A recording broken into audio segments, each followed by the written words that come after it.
Assalamualaikum warahmatullahi wabarakatuh. Selamat datang kembali di channel cerita horor Bendy Story.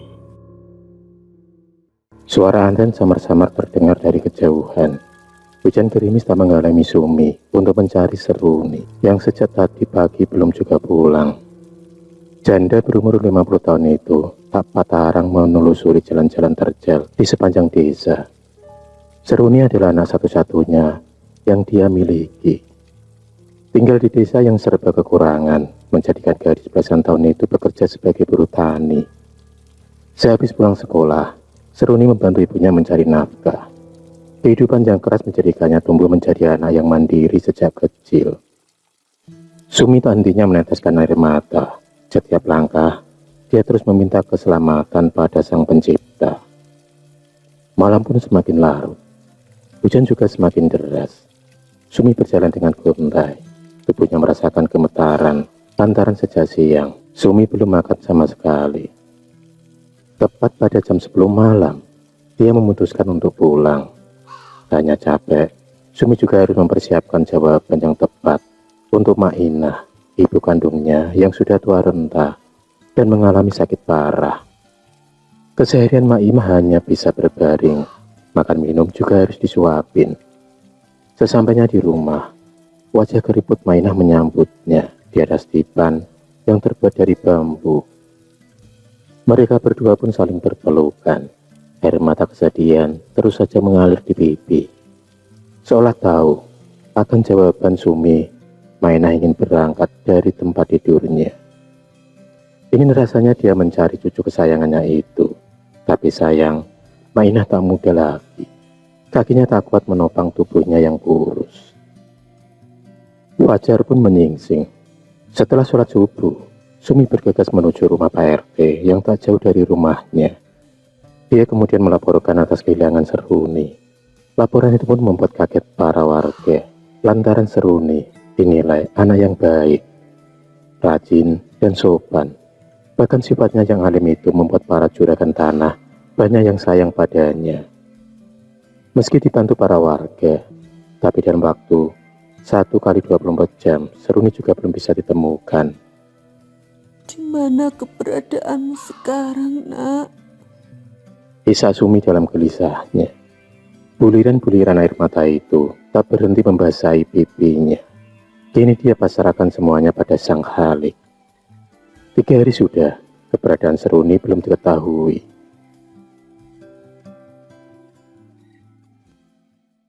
Suatu malam, Mainah terbangun dari tidurnya. Dia membangunkan Sumi yang juga terlelap. Matanya terlihat sembam, memikirkan anaknya yang belum pulang. Mainah pun menceritakan kalau dia bermimpi buruk. Mainah melihat Seruni memakai baju pengantin berwarna putih. Di dalam mimpinya, Seruni tampak terlihat pucat dan sedih. Dia melambaikan tangan menuju cahaya yang amat terang. Firasat opo iki, Nduk? Tanya Mainah pada Sumi yang berusaha membuat hatinya tenang. Tibalah pada hari keempat. Kesehatan Mainah semakin memburuk gara-gara memikirkan Seruni. Sumi tak lagi memegang uang, lantaran beberapa hari ini dia memang tidak bekerja. Waktunya habis untuk mencari anak satu-satunya yang hilang itu. Hingga dia pun berniat untuk pergi ke rumah Bik Jum, adik perempuan Mainah yang tinggal di desa sebelah. Bagaikan langit dan bumi, Bik Jum memiliki rumah yang lumayan mentereng dari warga lainnya. Bahkan, Bik Jum juga memiliki tanah yang luas. Sumi berniat meminta tolong kepada Bik Jum untuk meminjam uang guna pengobatan Mainah. Dengan penuh gemetaran, dia pun mengetuk pintu tersebut.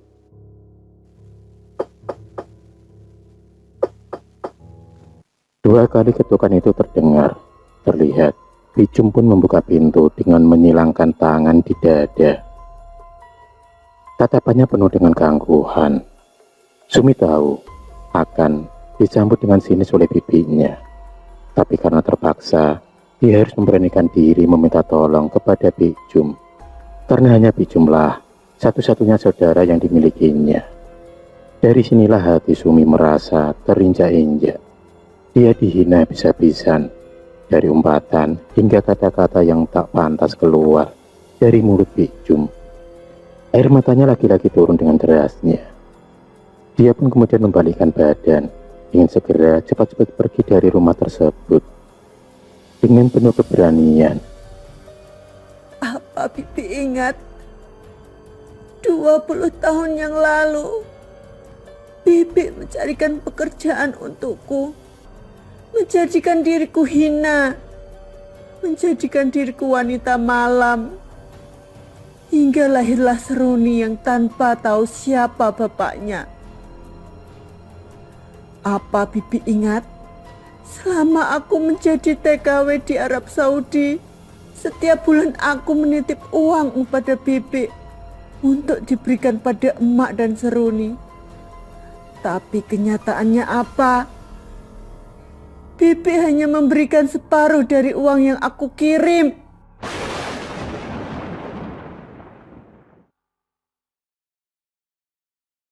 Kata-kata itu terlontar dari mulut Sumi begitu saja. Dia sangat emosi lantaran harga dirinya yang selalu diinjak-injak hanya karena dia terlahir dari orang miskin. Seketika itu Bijum bungkam. Dia tak bisa berkata-kata lagi. Wanita bertubuh kembali itu tak menyangka Sumi berani mengungkit waktu berpuluh-puluh tahun yang lalu. Mendengar kegaduhan tersebut, datanglah anak laki-laki Bijum. Dialah Samsul. Dan tentu saja dia membela ibunya dan segera mengusir Sumi. 1 minggu sudah Seruni hilang bagai ditelan bumi. Keadaan semakin dibuat parah setelah Mainah meninggal. Hati Sumi benar-benar hancur. Dan setelah sepeninggalnya Mainah, datanglah Hartati, teman satu kelas Seruni. Hartati memberitakan kalau diam-diam Samsul dan Seruni menjalin kasih. Samsul sering menjemput Seruni sekolah dan mengajak pergi keluar saat jam mata pelajaran. Lewat cerita dari Hartati itulah Seruni terlihat pergi bersama Samsul untuk yang terakhir kalinya. Dari situlah teka-teki hilangnya Seruni mulai terungkap. Setelah melaporkan semuanya kepada pihak yang berwajib dan hasil dari olah TKP, baru diketahui kalau Seruni telah hamil 2 bulan. Dan saat meminta pertanggungjawaban pada Samsul, Samsul pun kalut. Dia bingung harus bagaimana. Oleh sebab itulah, Samsul kemudian mengambil sebuah kayu besar untuk digunakan memukul kepala Seruni hingga tak sadarkan diri. Tak hanya itu, Seruni disiksa sampai nyawanya melayang. Dan untuk menghilangkan jejak, Samsul kemudian mengubur Seruni di pinggir hutan batas desa. Alat untuk menggali tanah dan membunuh Seruni dibuang di sungai lepas hingga tak ada jejak yang terlihat. Atas kasus yang menimpanya itu, Samsul pun terjerat undang-undang pembunuhan dan harus dihukum dengan waktu yang cukup lama. Mengetahui akan anaknya yang dipenjarakan Sumi, Bijum bukannya meminta maaf, tapi malah menyalahkan almarhum anaknya yang tak bisa menjaga harga diri. Sumi seolah tak punya semangat untuk hidup lagi. Hatinya hancur berkeping-keping. Bahkan dia membenci Tuhan dengan nasib yang dijalaninya. Dunia terasa tak adil. Bahkan dia membenci dirinya sendiri. Sumi pun ingin mengakhiri hidupnya dengan melompat ke jurang. Tapi niat itu seketika terhenti setelah ada seorang kakek tua menolongnya. Kakek tua yang dikenal dengan nama Mbah Sukmo itu seolah tahu akan masalah yang dialami Sumi. Dia pun kemudian memberikan sebuah paku berukuran kecil yang nantinya akan dibungkus dengan kain kafan. Setelah diberi mantra, kain kafan tersebut ditanam di belakang rumah Bijum. Mbah Sukmo adalah seorang paranormal yang mengasingkan diri di hutan untuk memperdalam ilmunya.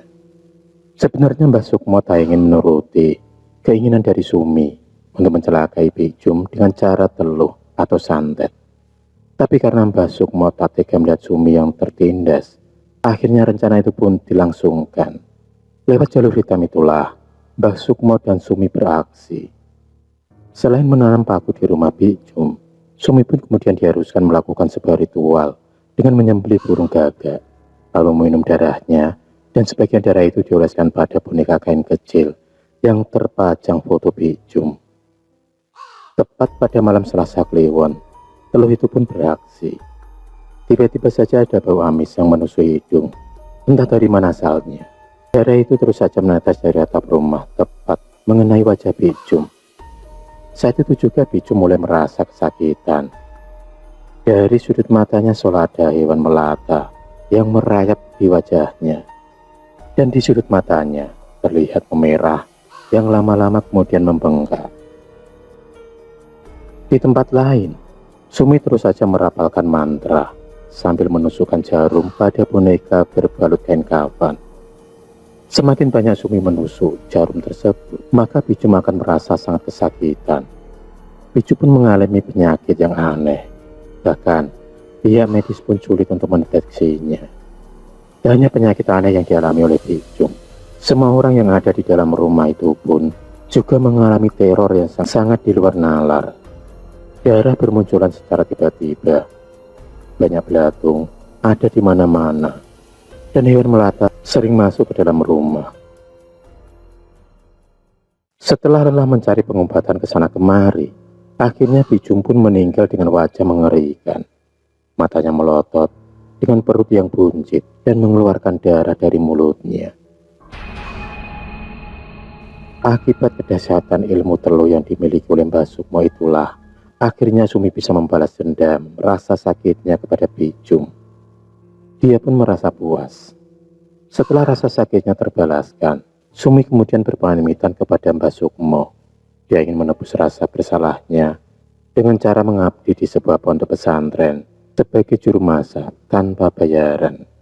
Dengan begitu dia lebih banyak mendekatkan diri kepada ilahi. Akhirul kalam. Wassalamualaikum warahmatullahi wabarakatuh.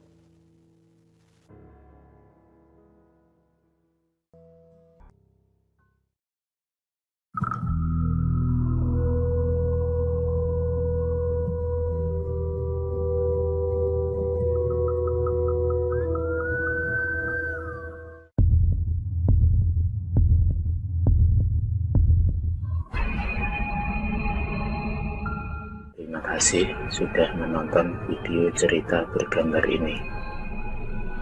Klik subscribe untuk terus mendapatkan video-video cerita bergambar selanjutnya. Semangat berkarya.